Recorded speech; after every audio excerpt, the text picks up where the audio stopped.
በቦሌም በባለም ኢትዮጵያ የባህር በር ባለቤት ትሆናለች። ከ10 ዓመት በኋላ የኢትዮጵያ ሕዝብ ብዛት 200 ሚሊዮን ሊደርስ ይችላል። 200 ሚሊዮን ሕዝብ በ2 ሚሊዮን ሕዝብ መታፈን የለበትም።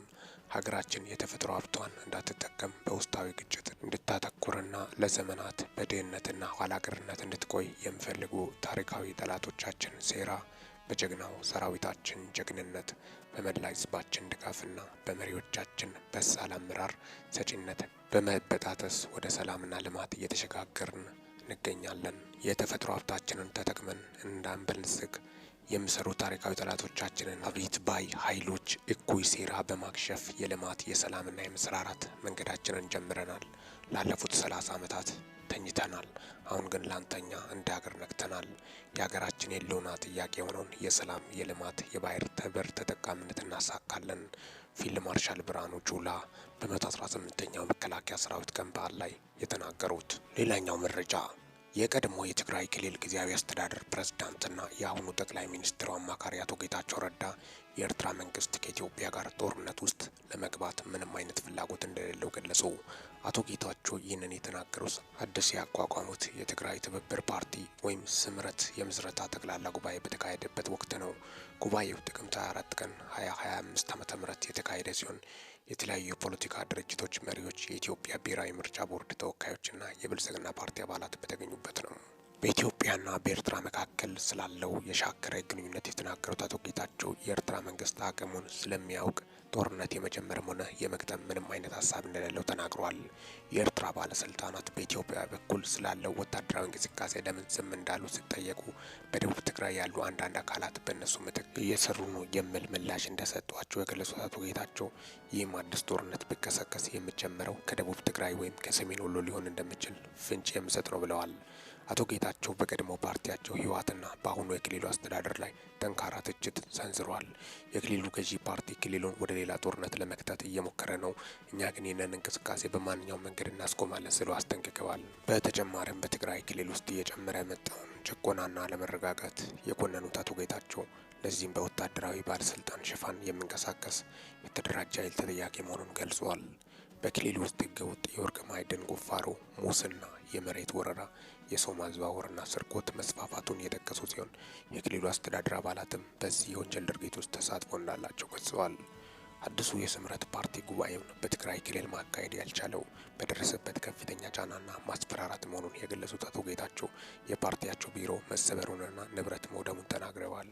የእኛ ቅድሚያ የምንሰጠው ጉዳይ ሽግግሩን በስርዓት መምራት፣ የአጭር ጊዜ የሽግግር መንግስት ማቋቋምና የፕሪቶሪያ ስምምነት ቁልፍ ድንጋጌዎችን መተግበር ነው ያሉት አቶ ጌታቸው ከዚያ በኋላ በዲሞክራሲያዊ መንገድ የተመረጠ አስተዳደር ለመገንባት ላይ ማተኮር እንደሚያስፈልግ አስረድተዋል። በጉባኤ ላይ የተገኙት ሌተናል ጀነራል ጻድቃን ገብረትንሳኤ በበኩላቸው ጉባኤው አምባገነንነትና ተጠያቂነት በሌለበት ወቅት መካሄዱ ታሪካዊ ያደርገዋል ሲሉ ገልጸዋል። በሌላ መረጃ ቀይ ባህር የኢትዮጵያ አንጡራ ሀብታችን መሆኑን አውቃችሁ የሀገራችንን የወደብ ባለቤትነት ልታሳኩ የተዘጋጃችሁ የአባት አያቶቻችሁ ጀግንነትና ወኔ መድገም ይገባችኋል። ይህች ቀን እንድትመጣና ለዛሬው ቀን እንድደርስ ያደረጉ የኢትዮጵያ የቁርጥ ቀን ጀግኖች የአባቶቻችሁን ታሪክና ጀግንነት ማስቀጠል ይኖርባችኋል።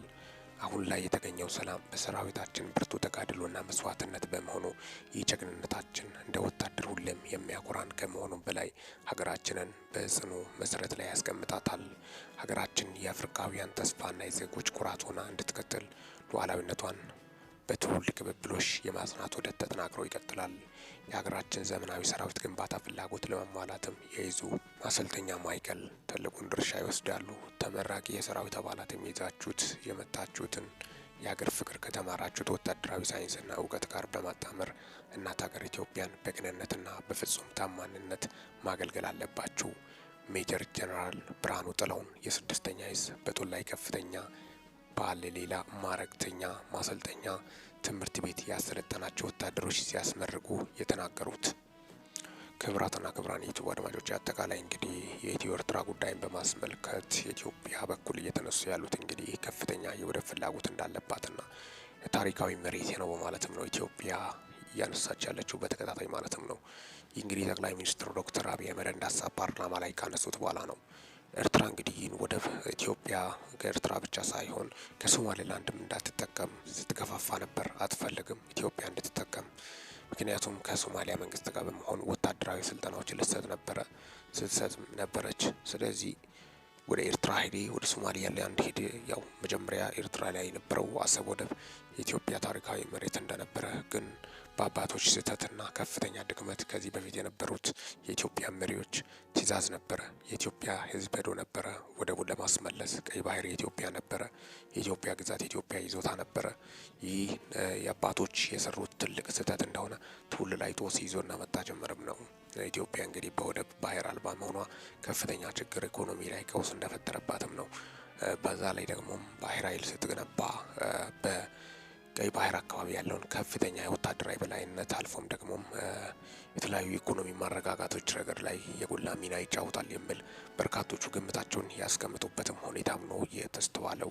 ምክንያቱም በተለይ ኢኮኖሚ ማረጋጋት ዙሪያ የባህር በር ስኖራት የራሷ ወደብ ከዚህ በፊት አሰብ ግንባታን በማስመልከት የተለያዩ ወጪዎችን በዛ ዙሪያ ደግሞ ባህር ወደብ በርን በማስመልከት ኢትዮጵያ ከፍተኛ ተጋድሎ ስታደርግባት የነበረው መሬት ነው። በአፋር በኩል በተለይ 80 ኪሎ ሜትር ርቀት ላይ የምትገኘው አሰብ ወደብ ላይ ያነጣጠረ ሰሞኑን ደግሞ የአቶ ጌታቸው ረዳ የቀድሞ ባለስልጣናት መካከል አንዱ አቶ ሬድዋን ሁሴን በተገኙበት ጉብኝት ማድረጋቸው የሚታወስም ነው። ስለዚህ የኢትዮጵያ የባህር በር ግዴታ እንደሆነም ነው በርካታ ምሁራኖችና ተንታኞች ደግሞ በሰላማዊ መንገድ እንጂ በግዴታ እንዳይሆን ወደ ጦርነት እንዳይገባ የድሃ ልጅ እንዳያልቅ በሰላማዊ መንገድ መፈታት እንዳለበት በርካቶቹ ሀሳባቸውን እያስቀመጡ እንደሚገኙ ጭምርም የወጡት መረጃዎችን በማስመልከት እንግዲህ ያለውን በማስመልከትም ነው ሰሞኑን እየወጡ ያሉት። በተከታታይ ከፍተኛ ቁጥር ያላቸው ወታደሮች እየተመረቁ ናቸው፣ እየሰለጠኑ ናቸው።